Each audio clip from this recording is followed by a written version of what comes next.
बुद्ध ने जिंदगी को एक ऐसा सफर बताया है जहां अलग अलग पढ़ावा आते रहते हैं। कभी खुशी का पढ़वाता है तो कभी दुख का पढ़वाता है। कभी कभी इंसान ऐसे पढ़ पर भी पहुंच जाता है जहां उसे ये लगने लगता है कि अब उसके साथ बुरी ही होगा। उसकी किस्मत में कुछ अच्छा नहीं लिखा और भगवान ने उसकी किस्मत में सुख लिखे ही नहीं है। लेकिन ऐसा नहीं होता। कभी कभी हम हिम्मत इतनी जल्दी हार जाते हैं कि हम ये नहीं सोचते हैं कि ये हमारे ही कर्म है जिन्हें हम भोग रहे हैं, बल्कि हम ये सोचने लगते हैं कि भगवान अब इस दुनिया में है ही नहीं और भगवान हमारी कभी सुनता ही नहीं है। हम अपने कर्म का लेखा जोखा कभी ना कभी तो जरूर भोगते हैं। इसलिए बुद्ध ने अच्छे कर्मों को करने पर ही ज्यादा ध्यान दिया और अपने शिष्यों को भी यही ज्ञान दिया कि अच्छे कर्म ही इंसान को उसके अच्छे भविष्य, खुशियों और निर्वाण की ओर ले जाते हैं। बुद्ध ने मन को ही पाप का दोषी माना है, इसलिए उन्होंने कुछ आसान उपाय बताए जिससे मन को काबू में किया जा सकता है। तो पहला उपाय है कि हमेशा अच्छाई पर ही ध्यान देना चाहिए और अच्छे पर ही अमल करना चाहिए, क्योंकि हमारे कामों के नतीजे से हमारा बच पाना पूरी तरह से नामुमकिन है। इसलिए हमें अच्छे कामों को करने पर ध्यान देना होगा। अपने अच्छे बर्ताव से लोगों की मदद करनी होगी और अपनी अच्छी आदतों से लोगों को भी अच्छे कामों की सीख देनी होगी। बुद्ध ने जिंदगी की एक शरारती बच्चे की तरह बताया था कि बच्चे की जिद को अगर पूरा ना किया जाए तो वो बेचैन हो उठता है और वो मनचाही चीज के लिए अड़ जाता है, और वैसे ही वासनाओं और हर चमकने वाली चीज के पीछे जिंदगी भी बच्चे की तरह भागती रहती है और उसे पाने की कोशिश करती है। हमें बस उस बच्चे की तरह बेचैन नहीं होना है। जब भी ऐसा हो तो सही फैसला लेने के लिए दोनों पक्षों की बात धैर्य और शांति से सुननी चाहिए।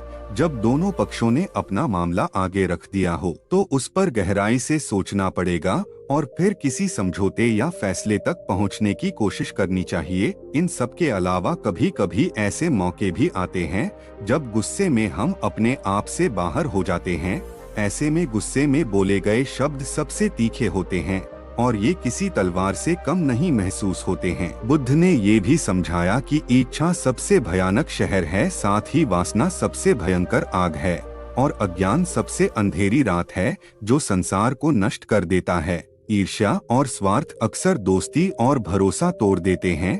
नफरत एक भयानक बीमारी है, लेकिन बुद्ध इन सब का इलाज करने वाले सबसे बेहतरीन डॉक्टर है। कोई किसी दूसरे को धोखा ना दे, कोई किसी दूसरे का तिरस्कार या अपमान न करे, कोई दूसरे को नुकसान न पहुंचाए, बस इतना ही काफी है शुद्धता की राह पर अपना पहला कदम उठाने के लिए। इसके साथ साथ हमें कुछ और बातों को भी सीखना होगा, जैसे कि करुणा और दान। ये भाव जिनके अंदर होता है उनके मन में कभी भी किसी के लिए नफरत जन्म नहीं लेती है।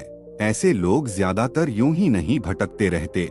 जहां इनकी जरूरत होती है वहां इनका बड़ा दिल सारी मुसीबतों को खत्म कर देता है और इनसे सभी को प्यार और मदद ही मिलती है। जिनके अंदर करुणा और दान का भाव होता है वो लोग लोगों में खुशियां बांटने के लिए सबसे बेहतर इंसान माने जाते हैं। ऐसे लोग दुनिया का दुख दूर करते हैं। बुद्धि ने ऐसे 4 नियंत्रण बताए जिससे किसी भी इंसान का जीवन बदल सकता है। उन्होंने दिल और दिमाग पर काबू करने की बात कही। पहला नियंत्रण दिमाग पर होना चाहिए। दिमाग को मन भी कहते हैं, जिसका मन वासना में डूबा हुआ नहीं है, जिसका मन नफरत से भरा हुआ नहीं है, जिसने अच्छे और बुरे को हमेशा के लिए त्याग दिया है। ऐसे इंसान को डरने की कोई जरूरत नहीं है, क्योंकि उसका मन यानी कि दिमाग काबू में है। मन को नियंत्रण करना कठिन है। ये तेज है, चंचल है, ये हवा के रुख से भी तेज है, भागता है, और जिसका नहीं मान पर नियंत्रण अच्छा है उसी मन को शांति मिलती है। बुराई से दूर रहना, अच्छे कार्य करना और अपने मन को शुद्ध करना ही बुद्ध का सिद्धांत है। मन अस्थिर और चंचल है, इसे नियंत्रित करना कठिन है, लेकिन एक बुद्धिमान व्यक्ति इसे सीधा कर देता है। जैसे तीर बनाने वाला तीर बनाता है और लोहे को सीधा करके नुकीला तीर बनाता है। जो मनुष्य यहाँ वहाँ से केवल फूल ही इकट्ठा करता है, जिसका मन विचलित होता है, उसे मृत्यु सोते हुए गांव में आई भयानक बाढ़ की तरह पकड़ लेती है। और जैसे मधुमक्खी फूल के रंग और खुशबू को कोई नुकसान पहुंचाए बिना शहद लेकर उड़ जाती है, वैसे ही एक साधु को एक गांव में वैसा ही व्यवहार करना चाहिए। दूसरा, नियंत्रण आत्मा पर होना चाहिए, क्योंकि इस दुनिया में सभी जिंदा प्राणियों के शरीर बेजान होते हैं, जिसमें आत्मा ही जान फूंकते हैं। ठीक वैसे ही सारे भाव, सारे इमोशंस भी बेजान होते हैं और सोचने समझने की क्षमता बेजान ही होती है। इसमें जान डालने का काम, सोचने समझने की क्षमता का काम और भावनाओं को खूबसूरत बनाने का काम आत्मा करती है। जो लोग समुद्र के फैलाव को पार करते हैं, जो लोग तालाबों पर पुल बनाते हैं, जबकि लोग नाव बांधते हैं और उसी से नदी पार कर सकते हैं, फिर भी पल बनाते हैं और फिर दूसरे किनारे पर पहुंच जाते हैं, तो बुद्धिमान कहलाते हैं। विद्वान लोग और श्रेष्ठ शिष्य हमेशा ही अपने शरीर को लेकर ऐसा ही महसूस करते हैं, क्योंकि वो जानते हैं कि शरीर मरता है, जबकि आत्मा उन्हें ईश्वर से जोड़ती है। आत्मा पर नियंत्रण करने से पुनर्जन्म का चक्र खत्म हो सकता है। धर्म पर नियंत्रण भी बहुत जरूरी है। ये इंसान की ही धर्म है कि वो अपने धर्म और कर्म पर बिल्कुल भी एहतियात नहीं बरतते। जैसे कि हर इंसान को रोज सुबह जल्दी उठना चाहिए और उसे आलसी नहीं होना चाहिए। इंसान को धर्म को अच्छी तरह से समझना चाहिए। जो धर्म का पालना करता है, वो इस लोक परलोक दोनों में खुशी से रहता है। धर्म का मतलब है आपने हर एक काम को ध्यान और लगन से करना और समय पर ही उसे कर लेना। मनुष्य को धर्म अच्छे से आचरण करना चाहिए, बुरे कामों का आचरण नहीं करना चाहिए। राग, द्वेष और वासना को देखकर मुझे प्रेम के सुख की कोई इच्छा नहीं रही। मूत्र और गोबर से भरे उस शरीर को मैं पैर से भी छूना नहीं चाहता था। जैसे ही मन धर्म को समझता है और मन धर्म से जुड़ने लगता है, मन ही धर्म है। अगर कोई बुरे मन से बोलता है या फिर बुरा काम करता है, तो कष्ट, परेशानी, दुख उसका पीछा करते हैं। अगर कोई शुद्ध मन से बोलता है या फिर काम करता है, तो खुशियाँ किसी परछाई की तरह उसके साथ चलती है। जो भी इंसान सुखों की खोज में हर वक्त लगा रहता है, जो अपनी इंद्रियों पर काबू नहीं रख सकता है, जो बिना संयम के खाना पीना करता है, जो आलस करता है, जो कमजोर पड़ जाता है और कभी भी असली जीत हासिल नहीं कर पाता है, और जो अपने दिल और दिमाग की अशुद्धता को दूर कर लेता है, अपने बर्ताव में अच्छी तरह से नियमों का पालन करता है, वो इंसान आत्मनियंत्रण और सच्चाई से धनी है, और वही इंसान साधुओं के पीले कपड़ों का हकदार होता है। ये तीन नियंत्रण इंसान की जिंदगी को पूरी तरह से बदल सकते हैं। ऐसे ही बुद्ध ने 4 आर्य बताए हैं। जिसने दुख के कारण, उसके निवारण और उसकी समाप्ति को पहचान लिया है, उसने 4 आर्य सत्य को समझ लिया है। पहला आर्य सत्य है सच्चे मार्ग पर चलना।